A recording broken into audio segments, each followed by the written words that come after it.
Well, here I am again, another day of practicing. If I don't have my tuba with me, um, I I do more mouthpiece buzzing to just kind of maintain the muscles and so on. And I don't have the tuba with me because I don't really have a place to play. This room is not soundproofed. So if I were in this room playing the tuba, everybody in the building would be able to hear me. And on one level, I would think I don't care. But on a whole nother level, they would all come in and there would be people coming here to gripe at me and telling me to stop, because they're trying to have an economics class over there, or they're trying to have another class over there. Behind that wall is the metal shop, and you can hear people making art out of metal and hammering and pounding at certain times of the day. Luckily, it's not so bad right now, but there are other classes in here, and there's not another room or a building that I can actually practice in. So this is where I'm practicing, with just the buzzing and the mouthpiece. And I talked a lot about the 4 basic mouthpiece buzzing exercises that I use yesterday with a few variations. But there are a handful of different ways of buzzing that are all slightly different, and you do them all, and you just kind of do them all as an evolution to the horn. And one of those is free buzzing. And free buzzing is you're not buzzing with a mouthpiece, you're not buzzing with a rim, you're not buzzing with the instrument together, you're just buzzing with your face. And remember, the buzz doesn't come from the mouthpiece, it doesn't come from the instrument. The buzz that you make with your lips, it comes from your air and your lips, And the same thing is true like in mouthpiece buzz number 1, where we're trying to smooth over those lifts. Your goal with free buzzing is to be able to buzz from low to high and then high to low without a stop. And to smooth over those breaks or those lifts again, and give yourself control over everything.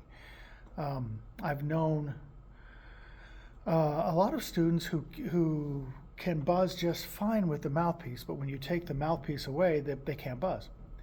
And so this is an exercise for that. This is F right there.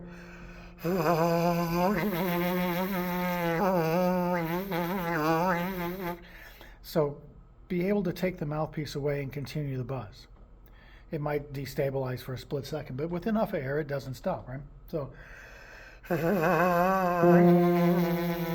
and from there, just go up and down the chromatic scale.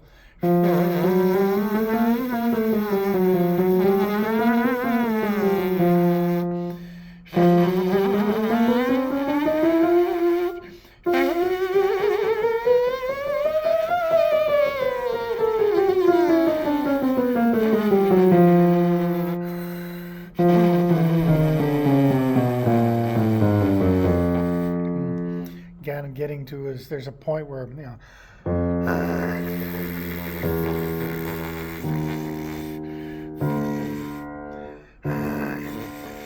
there's a point where recheck with the mouthpiece every now and then.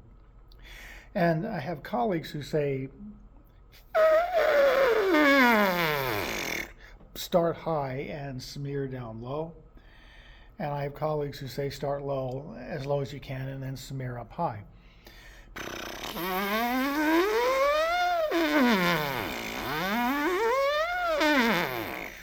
I'm not sure that matters all that much.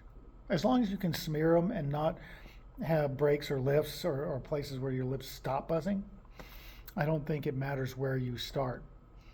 I would always end low though, because that ending in the most relaxed position. So free buzzing is buzzing without the mouthpiece at all.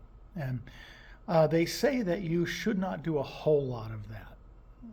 All the expert brass teachers, I say, don't do that too much. But that's true of anything. Don't do anything. I mean, if you overdo things, you're going to have diminishing returns. I would say, at the most, about 2 minutes of it a day. And it doesn't always have to be in one sitting. I walk around through the day all the time. in short bursts of about 8 or 10 seconds of just buzzing on my own. Um, and I bet I probably do that about 2 minutes. I know I don't time it, but I'm testing myself